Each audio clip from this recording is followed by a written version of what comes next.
I'm really excited about today because I'm talking about one of my very favorite foods of all time, and that is the baked potato. When most of us think of baked potatoes, we think of sour cream and chives or a bit of butter, maybe some beans and cheese, but there is so much more the baked potato can do. There's a really cool shop called the Baked Potato Shop in Edinburgh that has a million different toppings for their baked potatoes. They have salads, hummus, stews, hearty chili, curries, all kinds of things. And that shop inspired me so much that for a long time, I was aspiring to open my own baked potato shop here in Canada. It was going to be called You Say Potato, and we were going to have the most amazing toppings and fillings and so much variety, and the only rule is everything starts with a baked potato. I haven't opened my baked potato shop yet, but if I ever do, you'll definitely be the first to know. We do baked potato birthdays almost every year, and all of our friends bring a topping and we feast on baked potatoes, and it's excellent and everybody loves it. So today I want to show you a few different ideas for things that you can make that you can stuff inside a baked potato, and really just inspire you to rethink the baked potato and how you can incorporate it into your day-to-day dinner routine. My potato baking style is pretty straightforward. I preheat the oven to about 425. I scrub the potatoes really well, poke some holes in them, and then I put them directly on the rack and cook them until they're cooked. Basically, it takes 45 minutes to an hour depending on the size of the potato. One thing I do like to do is once they're soft and I can feel that they're cooked through when I kind of squeeze them, I take them out, I put them into some kind of baking sheet or pan, and then I just drizzle them with some oil and some salt, pepper, and just roll them around in that, and then put them back into the oven for about 5 or 10 minutes. I just really like what that does to the flavor of the skin, because I love the skin. First up, I made a really lovely creamy mushroom filling. For this creamy mushroom mixture, I started with some leftover turkey fat that I have from Thanksgiving. I sauteed some sliced onion in that turkey fat, added a little bit of salt, and then once that was soft after a few minutes, I added a bunch of mushrooms. I think this was about 2 pounds of mushrooms. Most of us have been taught that mushrooms should never come in contact with water because they're like little sponges and they soak up the water, but that's totally fine as long as you cook the water off. A really great technique is actually to add a little bit of water into the pan when you're cooking mushrooms, and it kind of creates like a mushroom gravy that then when you do reduce the liquid, it makes it like extra mushroomy flavor. There's been some experiments going on these days, and it's pretty much proven that cooking mushrooms in water really helps bring out their flavor. After I added the water, I just popped the lid on and let the mushrooms cook for a few minutes until they really started to reduce down. And then after a few minutes, I took the lid off and I added some garlic, chopped fresh rosemary, and a good amount of white wine.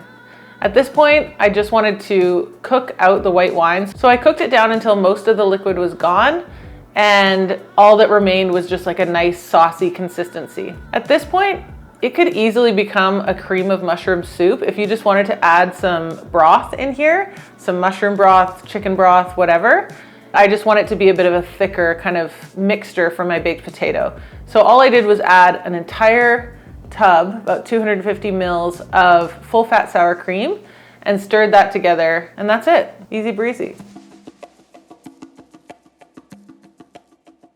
So the next filling is a sausage and fennel tomatoey kind of filling. I had some Italian sausage. This is just mild Italian sausage.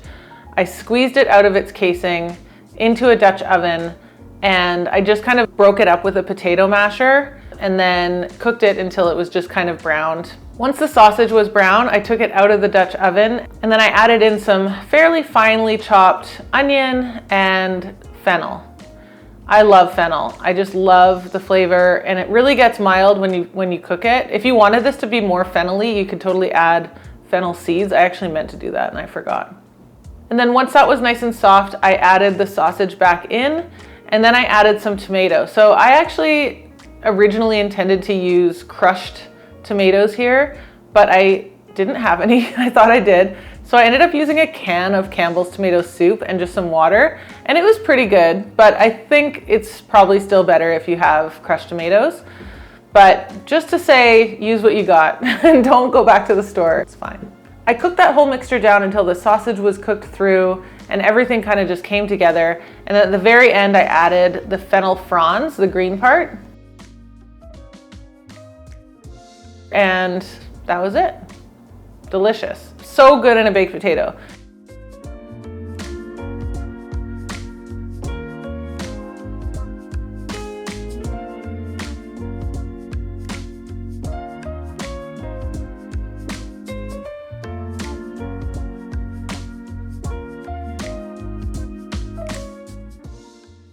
Next up is not really a recipe at all. It's just more of a reminder that tuna salad is a great filling for baked potato. For this one, I just had some canned tuna. I was out of mayonnaise and I didn't even have enough oil to make my own mayonnaise using my 1-minute mayo method. So I actually just used some plain yogurt, quite a bit, because I really didn't want the tuna mixture to be dry. Potatoes are, you know, dry and starchy, so you want whatever you're putting in the potato to be quite saucy. So a good amount of plain yogurt in there, a good amount of salt. I was using this herb salt, which I really like. Some chopped up pickles, some celery, and that was it. But you know what? Just make tuna salad however you make it and shove it in a baked potato. It's great.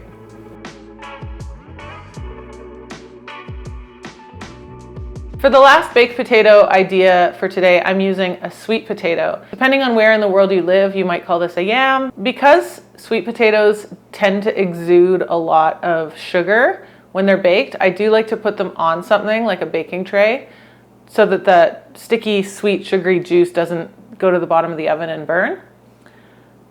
But other than that, I just wash them, poke some holes, put them in the oven, call it a day. While they're cooking, I made this really lovely curry cauliflower mixture. So I started with some coconut oil in this large pan and some sliced onion. Fry the onions for as long as you have patience for. If you actually take the onions to a nice deep golden brown at this stage, your curry will have some really nice depth of flavor. And then I use the same curry making technique that I use for making Thai curry, like green curry or red curry, which is to put the aromatics in the pan and then fry them in the fatty coconut milk. So I added in some garlic, some tomato paste, some regular old curry powder, as well as a little bit of turmeric and some garam masala. Oh, and salt, of course. And then I added in the fatty part of the coconut milk. So this is the thick part when you open the can and it's really scoopable. And I scooped that in and then basically just cooked all this together till I started to see oil bubbles rise to the surface of the coconut milk. That's when you know that the coconut milk has reached its full flavor extracting potential.